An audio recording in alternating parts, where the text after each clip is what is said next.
Several questions are the same here, and they want to know about the distribution of the film and what we can and how it's been perceived. Okay, well, we intentionally went for the conservative base at first. We released it on a very obscure platform that you kind of had to know about to get to. We made a deal with Salem, who controls 550 radio stations across the country on the AM radio. That's where Larry Elder is, Dennis Prager, Mike Gallagher, a few other hosts. And basically the deal was that they were going to put the film out as far as every hour on the hour commercials, and then we would distribute on their platform. And then also we had the help from people like Colonel, who would literally gave us his whole team, which was incredible. We couldn't have done the premiere if it weren't for Colonel West and his team. We had people like Brandon Tatum and Larry tweet about it, and Larry is out hustling it. People even text me because apparently he's on Hannity and it won't even be anything about anything that relates to Uncle Tom, and he'd be like, well, this is why we made Uncle Tom. So I mean, that kind of publicity is super cool, but we do acknowledge that we are kind of preaching to the choir at this moment, and that's why we signed a distribution deal to where we are going to be on all the major platforms by the third week of September. We're going to be on Hulu, Amazon, all the different. Thank you. We initially, what we were going to do was, because of the success of the film off of Salem, which was just really the goal, was to just make our money back and gain a little bit of what they call P&A money, which just means you have the money to market it and put it out. We were ready to give it away for free, and that's what we were going to do September 1 when we hit that window. And then we had a lot of philosophical talks about it because we didn't want to profit off of it to a greedy extent. We wanted it to be out. But what we realized was doing that would have actually delegitimized the movie. It would have made it very easy to call it a right-wing, insane piece, kind of like Plandemic, or you see all these other films that they've released on YouTube and they're very easy to discredit.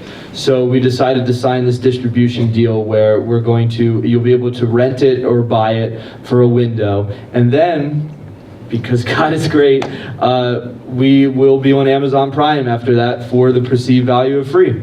And so many people have Amazon Prime, and because they order packages or they like to watch their films through it, it's basically the next thing under Netflix, which would have been nearly impossible to get just because of where they're at, and it would have been a pretty bad deal. But anyways, before the election, you'll be able to share this film with anyone and say that it's free. Now, on top of that, we've had very generous people have bought 100 DVDs at a time and have literally stood on street corners and passed them out.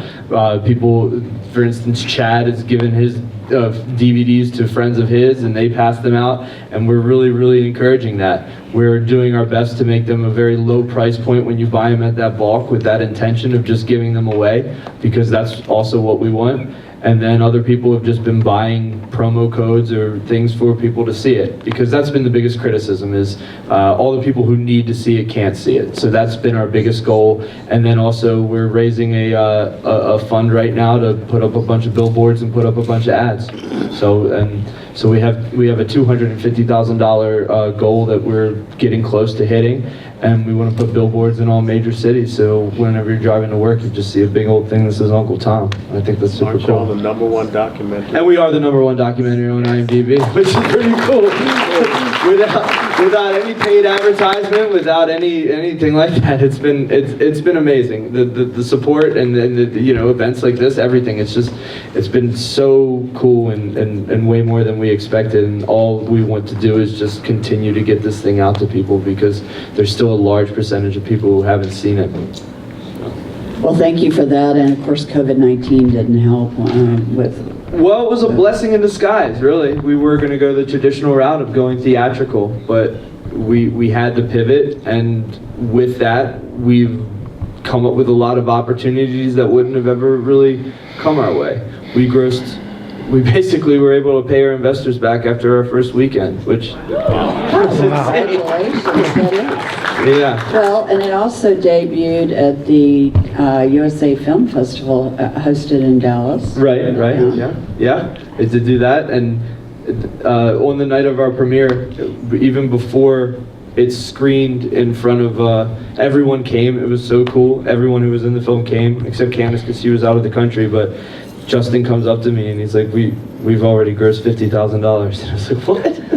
So I don't know. It's been absolutely amazing. And if you look at the reviews on IMDb, it's incredible. They're going to go down as it hits the mainstream because people just want something like this to fail, but just to read, like, for it to be 500 reviews on there and 480 of them are 10 out of 10s and people literally saying that it changed their lives, I couldn't think of a better feeling.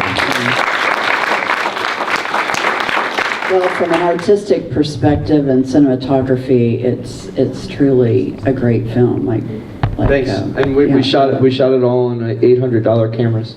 That's even more impressive. Yeah. We basically, because we come from the advertisement world, and we were sick of these overblown productions and people just killing these budgets, and so we said we're gonna go and make a documentary with two guys and really cheap cameras, and we ran through a couple of them because we just ran them into the ground. But I mean, just to give you an idea, like the average camera that a documentary like that should have been shot on should cost about $55,000 or $60,000, if not $100,000. So we decided to shoot it. We shot it in 1080 when everyone's shooting it in 12K, 8K, 4K, whatever you want to do.